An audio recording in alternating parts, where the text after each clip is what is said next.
listeners. Welcome to another episode of The Women Your Mother Warned You About, brought to you by Sales Gravy and salesgravy.university. What a platform to go to uplevel your game as a sales professional or a sales leader with almost 300 courses to choose from. Go check that out. Today, speaking of women your mother warned you about, I brought back a woman who's been here before, and you're gonna see more of her.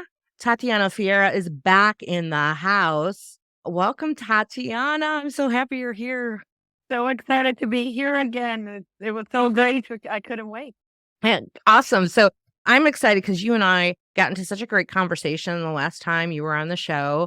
Well, we both have an L&D background. We both have a customer experience background. We could talk forever and ever about customer experience. This is something that you are doing in your business, especially. So just as a reminder to everybody listening, and Tati can talk about it a little bit throughout of like how you can connect with her in up-leveling customer experience in your business. So we got excited about this. So we're going to do a series. You are going to see Tati come back throughout, and we're going to jump into client experience and best practices. I can foresee down the road, like I was thinking about this before we got on, Tati. I was like, let's talk about what they should have done, right? Like bringing up experiences when we can leave the companies nameless of like, what could they have done in this situation? And I'm sure you do that. I walk in and I'm like, oh, I want to help them so much because they created a bad experience and it could have been avoided. That's an idea down the path. But today we're going to get into, and ongoing for the next few, is client experience myths. So the myths around customer experience and client experience. And I love it because I'm on board with what Tati brought to me today to talk about. And we're going to have a series of these myths.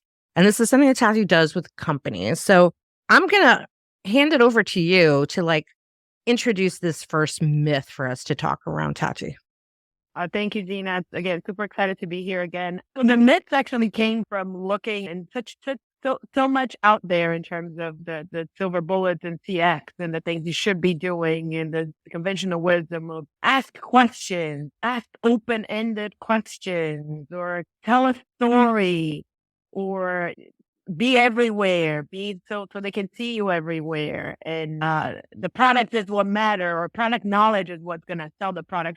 So many of these things out there that I started pulling together, because there's so many of these myths that when you go a little deeper, you dig a little deeper than the surface, you understand. And if you work with it, you understand that's not quite as simple, or not quite as it's being talked about. So like you said, there are several of these. Be excited to share them over the next weeks and months. But today I wanted to start actually with one of my favorites, which is I call it the engagement myth, which relates to the quality of the questions that you're asking. And I'd love to hear from you on the experiences you had with this. I've had so many of these experiences where you go somewhere, and obviously this is, I call it the level 1. Level 0 is when no one's asking you anything and you just kind of in and out and you're the one asking all the questions. We're not talking about that. Here we're talking about the myth of, hey, let's just ask the client questions and let's just get to know this client, and let's just rapid fire, spaghetti on the wall questions. Let's just do whatever we need to get to know this client, and asking them questions that make it are either irrelevant, uncomfortable, both, either. And there's so many of those options that could be a better engagement with that. So the quality of those questions and being purposeful in the way in which you're asking questions. Is there a specific example? I'm sure you have some of times that questions can be asked that are not purposeful, like a specific, you've experienced it or seen it scenario. This happened several times. I'll give one example. I had gone to again, we will not, as you mentioned before, listeners will be unnamed, especially in the difficult experiences or the ones where we have opportunities. But I had gone to a large retailer in New York City, and I was looking for cosmetics. I was looking to purchase cosmetics, and I needed help with some things. And walked in, salesperson engages, starts asking a lot of questions about me. Where am I from? Do I live in New York City? How long have I been here? What kind of business do I do? Where do I work? And it felt both one, like it was holding me back from getting what I needed to get. So it felt like a bit of a waste of time for one. And I was like, I kind of here, Fred, I don't want to be rude, but I'm Hurry it up. I know what I want. it's really right. It's like, what kind of money are you going to offer me and what I am interested in doing? Very invasive. And it got me thinking, and it wasn't the only time, but a specific time is very vivid in my mind. It got me thinking about the questions that I thought about what's the relevance of that, right? So what's the relevance of you asking me something? Where am I from, for example? Are you going to use that information? Is that going to enhance our relationship? Is this going to move us further in the value added chain? And I couldn't see how, and clearly the person didn't see how, because they were thought, most likely, and they were very eager and they were trying. They were most likely thought that as long as you're asking questions, preferably open-ended, you're doing the right thing. You're engaging with a customer, you're making them feel special. I didn't feel special at all. I feel like I was being interrogated by the guy. But it wasn't that serious, but I felt like I was being interrogated. There's so many questions, there's so many things, and at one point it's like, what is it? I didn't say, but I'm like, what does it matter to you how long I've lived in New York City? Like, what does living in New York City have to do with the red lipstick I want? Correct. And this is and that's really interesting. And I've asked this of teams, and I only once I had a question. I had a question that had an answer that was relevant to this. It was a team that I was working with that sold shoes in Canada. And we ask people where they're from, because if they're from the certain part of town, we know we need to sell them these waterproof boots and shoes, because it's an area where it rains a lot. And okay, yeah, this makes sense to me that you would then want to know, because that to me is service, right? Hey, I know where you're from, or I know how that information can help me add value to this conversation, where it's just information, which, let's be honest, we're going to forget within 3 minutes. As soon as I walk away, this is no longer information that's going to be relevant to anyone. So I find that this myth of the lack of quality in the questions, this engagement myth, as long as you're engaging, you're good to go. It's an absolute myth. You're not good to go as long as you're engaging. You need to be engaging meaningfully, and you need to be offering value. Well, I'll chime in on this here of what's happening, I think. Right. So this is to me where like the brain science kind of kicks in for the customer. Right. Like you named it, the interrogation. Even going to dial it back a little bit. Both having an L&D background. Right. Somebody trained them to just engage them, ask them all these engaging questions, build rapport. Right. And so there was I'm just guessing that whoever trained them, there was no why behind why you're going to ask these questions. So it was, as we know, a lot of employees will just be like, well, here's the checklist I was told in my training that I need to ask all these questions, but no one really explained that what the benefit would be or when would be appropriate to ask those questions.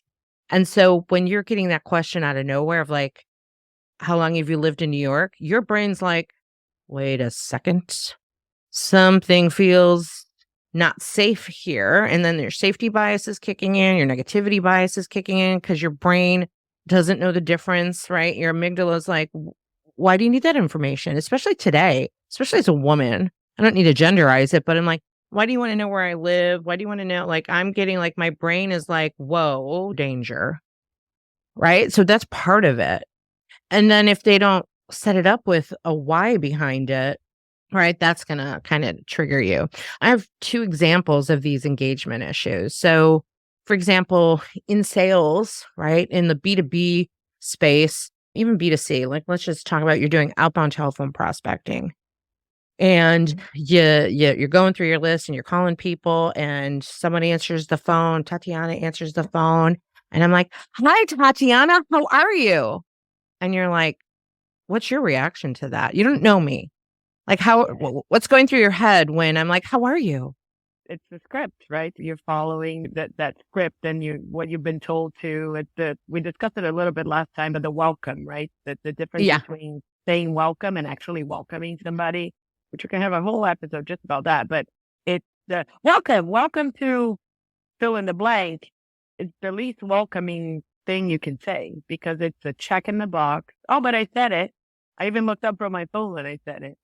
Or my favorite, and I may have been trained this way. I think we talked about this last time. I started in retail. I started first at the Gap, and then I worked at Paul Harris, and we were trained to be like, "What can I help you with today?" Followed by, "We've got a promotion over here when you buy these 2 outfits," right? So the customer is like, right, the first reaction, like, "What can I help you with today?" "Nothing, just looking." Right? Like, that's the reflex response that's saying, "Please back away, get out of my space. Do not invade my space and engage me in that way." You have to be a little more subtle in the engagement because the brain is going off. So same thing for anyone outbound prospecting. The "Hi, how are you?" Get rid of it because Get rid of it. yeah, 100%. the brain is like, my brain goes, "I don't know you, and it's none of your business how I am." And even when I train salespeople on this, they're like, "Oh, it just seems like you're being rude if you're not asking them." I'm like, they know that it's just a pleasantry and you're a salesperson, and they're like, "Get with it. Get with it. What do you want?" And this can also be, I think, geographical and regional as well, right? You mentioned New York. A New Yorker will be like, "What's your point?" Someone in the South, we're slow. They want to talk about their babies and their grandbabies, and so you might change how you do things. But I think and we'll talk about that in a second, but I think that you bring up an interesting point because it's reading the customer, right? What do I look like? How am I responding to you? What does it look like I'm interested in?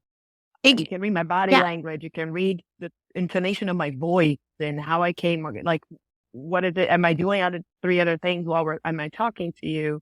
It's funny you mentioned that. I'll go back a little bit on the question of what can I help you with. Any team that has worked with me, any company has worked with me, know that is my least favorite question, closely followed by where you're from. But can I help you with, or let me know if I can help you with anything? The answer is no, 99% of the time. And if it's yes, it's a lazy way to approach it because I was going to tell you anyways, if I was looking for something very specific and I walk into a store, I was I was going to just tell gonna you say that. anyways. So Yeah. you don't need to. So that question is useless no matter how you look at it. But from a perspective of actually engaging with someone, to your point, in addition to being a question that elicits a response that is no, it's a question that triggers something in our brain from previous exposure to that, which is, oh, warning, this person is just following the script.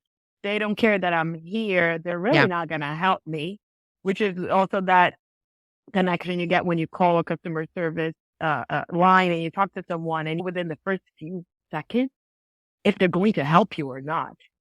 There's science to this, right? Yeah. Yeah. And when 99% of the time you're right about it, you're like, oh, this person is going to help me or this person is going to help me. They know what they're talking about. They're eager. They're asking me the right questions. They're listening. They're paying attention. So how do you get teams? And part of the work that I do in terms of CX and selling ceremony with teams has to do with this. How do you break away in a way that is it's authentic to you and to your personality and to the be yourself, but being yourself with skill? How do you break away from that question? How do you go to other questions that could be way more meaningful and way more engaging? And to your point, are not just, it can't just be that you don't even look up and you're asking that question because you have the 2 questions or 3 questions there is a step there that cannot be missed, which is watching the customer, paying attention to the cues that the person is giving you. Exactly. And so as you were describing that scenario, and I've been in that scenario of going to the cosmetics counter where I am a loyal customer in different cities too, like traveling. I'm on a mission, right? And I live in a smaller town that does not have the best selection. So if I'm in another city, right, I'm walking in like a bull in a china shop. I know exactly what I need because I'm replacing something, and I walk right in to ask for what I want. If you pick up on the cue, you can see, ooh, she's coming in on a mission. I'm going right to the counter and saying, I'm looking for this in this color. Can you see if you have that? Like, you can tell I'm on a mission.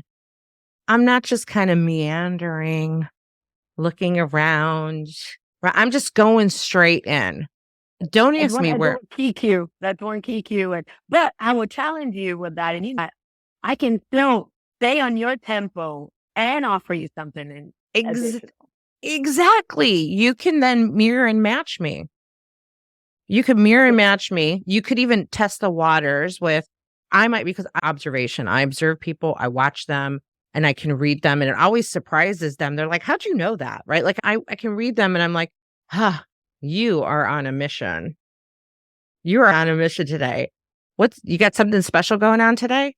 Like, then I'm going to find a question that's going to actually match their behavior that will get them to be like, and going a little bit backwards on that too, on the purposefulness behind the question.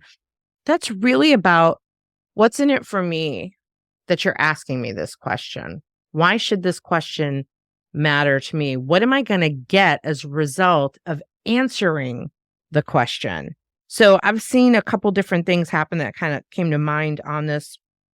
I've worked with a lot of military recruiters, and they are salespeople, even though they don't want to be or they don't think they are. And so they actually have to do this interrogation to pre-qualify them, right? Because if you're going to join the military, you have to be in good health. You have to have certain academic skills, IQ skills. You have to be a certain level of intelligence. You can't have committed any crimes. Yeah, like there's a whole litany of things that they have to ask. And the first time I worked with them, I was like, you ask all those questions? Because they're invasive.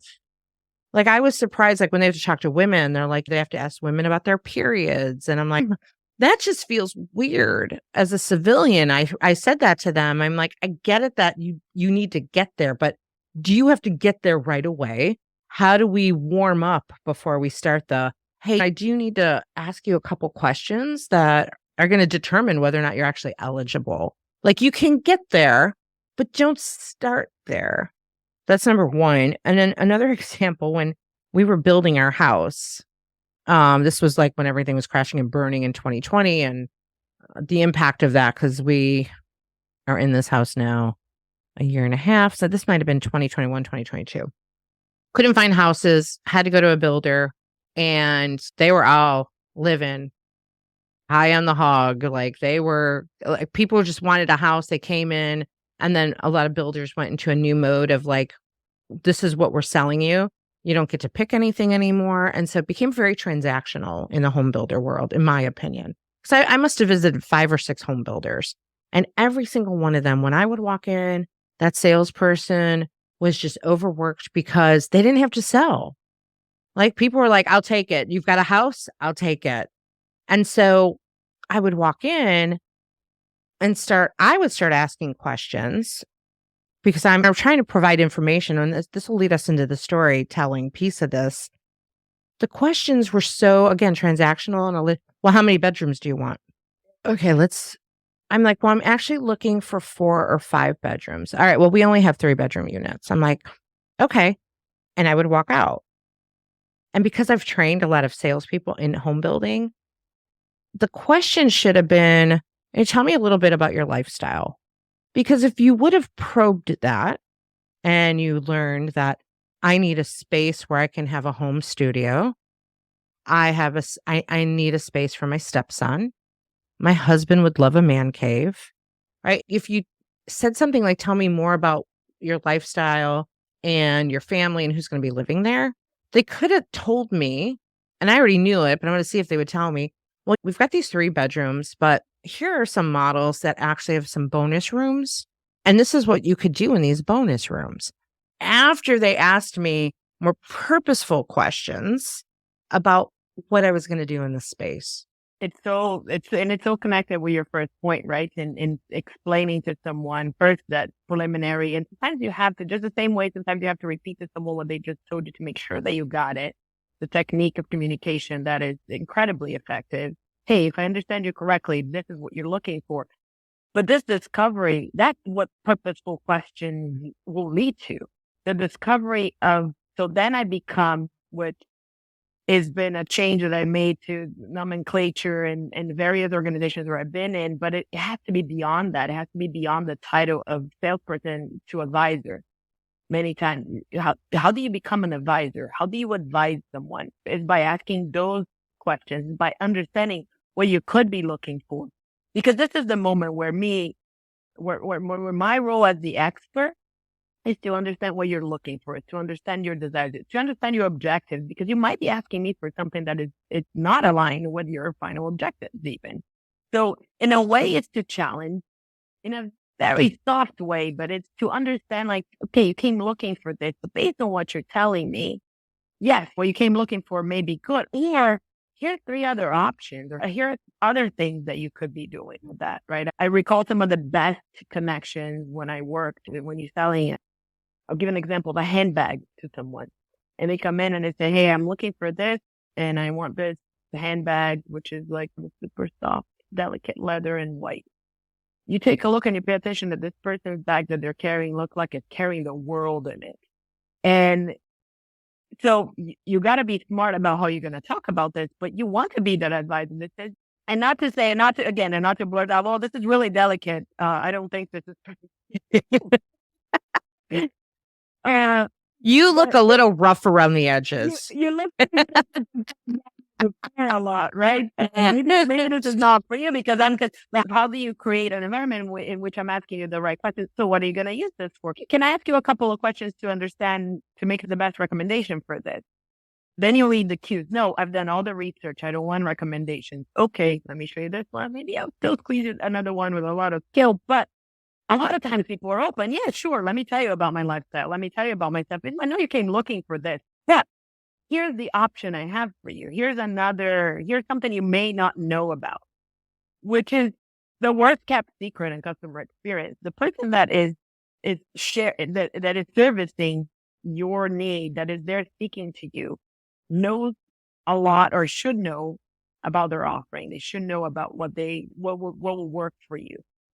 And most of the time, they're not necessarily sharing it, or they're not necessarily asking the right questions to even get to the place where they are making that recommendation, where they are telling you, maybe we're going to go for a grainier leather and something that's a different color because I see you wearing dark jeans. And did you know there's something like that's called color transfer, that once it gets into that beautiful white leather bag, it will never come off because that bag is skin and it will be like a tattoo that goes into that material, and things that someone may or may not have thought about. Oh, okay. This is something so that, again, how easy is it to add value to that conversation if I am asking you purposeful questions that will give me the right information to lead you in the right path? Yeah, a couple things. I love that you said the word advisor, and it really started making me thinking about how companies try to get fancy with the titles that they're going to give people. And especially in the B2B sales space of like all the different titles I see come up that don't say sales in them, which is great. Like, I don't want to, I don't need to know you're a salesperson. But if you I hate when it's like, oh, sales consultant or design consultant. First of all, again, the word consultant can trigger people for one, like, consultant. Okay. Advisor, right? If maybe I should be a training advisor versus a training salesperson, because that is exactly it. And I think that's why I do well in sales, is because I ask purposeful questions and then I come back with, you know what, I know that you said this was important to you, but based on everything you've shared with me, and then I repeat back, actually, I think that we have a solution that might be a better option. I'm just going to put it out there for you just so you have it as an option. And usually I can win them over that way because I'm looking out for like what is best for them based on their situation. But if I don't ask the questions, I'm not going to get the answer. The other thing that I liked, which I think is an interesting hack. I don't think you meant it that way, but I think this is a hack for everybody. Can I ask you a few questions? I like that question because I'm a big believer in asking for permission, meaning, can I coach you on this? Can I ask you a few questions on this? So I'm now setting it up versus going straight into an interrogation. Can I ask you a few questions so that I can make the best recommendations? I love that because that says I respect you and I'm not going to interrogate you. I want you to know that I'm trying to help you. And that's why, is it okay if I ask you questions? Plus, when they say yes, you're actually starting to set them up for practicing saying yes to you so that when you get to the point of like, are you ready to buy that? You've kind of taught them how to say yes through the process, and you built the trust. Absolutely. And I think that this piece on, especially if you're in a hurry, which most of us are when we go somewhere, I definitely am all the time, whether I'm in New York or not. Well, it's moving fast and you're there. And if you don't tell me, you just start asking these questions like, okay, let's get on with it. Now you say, hey, can I ask you a few questions to identify what's best for you or for me to, do we have a few new products that might be, and even making that statement, I have a few new products that might be even better for you. Can I just ask you a few questions? If you like this, you may like the human version of it. If you like this, you may like that. Yeah, yeah. And the chances of me walking away with several products this is a shout out to, and we'll give shout outs to retailers that have done this well, but shout out to a lot of Sephora teams. They're out there that will ask you a variety of questions. You went in to buy the one lipstick and you walked that you now love and you tell everybody about, right? So years ago, they revolutionized what that looked like for beauty, where it used to be someone behind a counter selling one brand and telling you that all your dreams will come true if you purchase just that one brand and buy just with them as they stand behind this counter and just pull little boxes out of a drawer. I think that it's absolutely crucial that you establish that relationship with someone to say, hey, and you may even sometimes you may get that, hey, no, I just really gotta go. I gotta be on the phone. I just need that one. And that's okay. That's also fine. You also need to read that cue. But it brought me up to something else, something that I have done actually in past companies where I worked with, which was really fun, is a practice of how do you come up with questions that the answer cannot be no. Someone cannot answer no to. Yeah, yeah. So it becomes that no is not an answer to that, right? So it's a really fun game to play, and it trains the salesperson, to your point, getting into yes and getting into a place of positivity. Because when I analyze what's happening with customer experience in a retailer, a lot of times one of the root causes for the lower conversion or for the disengaged customer is that they're getting so many no, they're hearing so many no's. Is there a way for me to answer the customer's needs also without saying no? Is there something else? So the game goes both ways, right? You're playing this game where I'm asking you questions. I'm in the sales seat and I'm asking my customer questions that it's not possible for you to say no to. And on the other hand, I am also training myself to nothing that you ask me I'm going to answer with no. Yeah. I am going to think of an option. I'm going to think of an additional question I can ask you. And it sounds more complicated than it is. It's not that hard. And if you get into the practice of doing that, it really does wonders for that relationship and for that engagement, because we're so used to hearing no everywhere. If you're hearing that and sort of that door that closes in your face, right? Yeah. Oh, do you have this available in this size? No. So my worst, can I share my worst customer experience Yes, ever? please. I will not share. Some people listening to this have heard this story and they may know but I will not share who the retailer is. I would just say I was purchasing shoes. I was looking to purchase a pair of shoes, and I walked into this retailer. Wasn't super dressed up. I was quite casual that day. And I looked around for a little while, browsing, picking up pairs of shoes. No one approaches me. Mind you, there are 3 or 4 people that are just standing there, right? They clearly work in the shop. Some women are trying on shoes. Finally, I approach. I grabbed. I'm waiting for what felt like, which is another very interesting fun fact about what feels to the customer like 5 minutes. It's proven to be sometimes under a minute in real life. But the customer has, because I work with some of that research, and like, were you reviewing the cameras? Were you looking at really how long it took when the customer gave that feedback that was waiting for someone for 10 minutes? It was actually a minute and a half. Or I was waiting for somebody for 5 minutes. It was actually 37 seconds. But it feels like 5 minutes. So in my case, I'm going to say it's not like 5 minutes. And finally, I walk up to the salesperson who first takes that moment to look at me up and down and make me feel very adequate about my nice flip-flops and the dress I was wearing. Like, great. The air of disapproval was up there. Luxury store. And then I say, hey, looking for this shoe, looking to try on this shoe. Without missing a beat, the salesperson says to me, oh, we don't have it in your size. But mind you, I haven't shared my size yet. You haven't. And this is exactly what kind of comes out of my mind. I was like, well, but I haven't told you my size. Now, we work in the business. I work in the business. Chances are they knew that all they had was 35 or a couple of small sizes, and they looked at me and they knew for a fact that even though they didn't know my size exactly, or maybe if you've been working with shoes for a little while, I think 99% of the time guess pretty close to what someone's size is.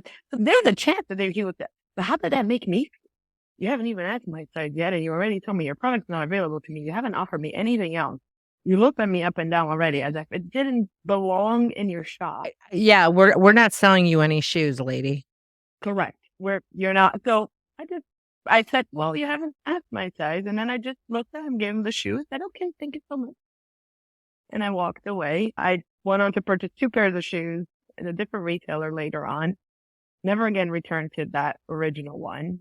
But this is the kind, and it could have been a completely misguided situation. It could have been, again, someone who knew, was looking to not waste my time, someone who knew that all they had in that specific shoe model was really small sizes. But how can this be perceived in a different way? How you can do that, how you can ask the right questions, how that connection can happen in the right way. And these were all the wrong things. Yeah. So I was a couple things going through my head on that. Right. So the right answer could have been the obvious, like let's just say, because they didn't share this, that they were completely out of the shoe and this shoe is on display and shouldn't be because they're out. So, right. And so you think it's available because it's on display, and they didn't want to come and they didn't want to say, oh, we actually don't have any more. And, and we messed up and forgot to take the shoe off display. Right. Could have gone through the process of like, what's your size? Let me go check, then go check, pretend, come back, and then say, you know what? We don't have your size, but it looks like you really like this shoe. What do you like about this shoe in particular? Because maybe there's another shoe that is similar. Now you're engaging. I was just going to tell you that I was going to ask, I was thinking, like, did you go through my training that I did in the past?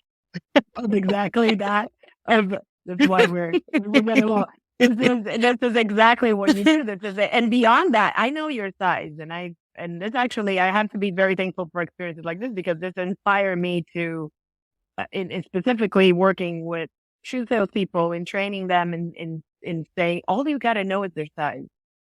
And I will even tell you that if you're skilled at this, you won't even say, hey, what size are you? You're just going to say size 8 or size 8.5 when I look at you, and then you're going to confirm or not, which already makes you feel like I know what I'm talking about, right? Has this little sprinkle of knowledge. Perfect. Perfect point. And there's a lot. But then when I come back, not only did I go and maybe I knew that she wasn't available, but when I come back, I have a couple of other pairs in your size. That could be a wonderful match. And maybe even 1 pair. Let's just go to the bare minimum, right? I have 1 pair in something that's similar or that serves the same purpose. Or even before I get to you get to the questions that you just mentioned, which are incredibly important. Hey, what are you looking to? What do you like about it? What I can even, in the very same amount of time it will take me to bring that over to check on that, I'm bringing you something else. A great point. And I think this actually happened to me at Neiman Marcus. Not a surprise. I think this was a scenario that happened at Neiman Marcus where they brought me out other shoes.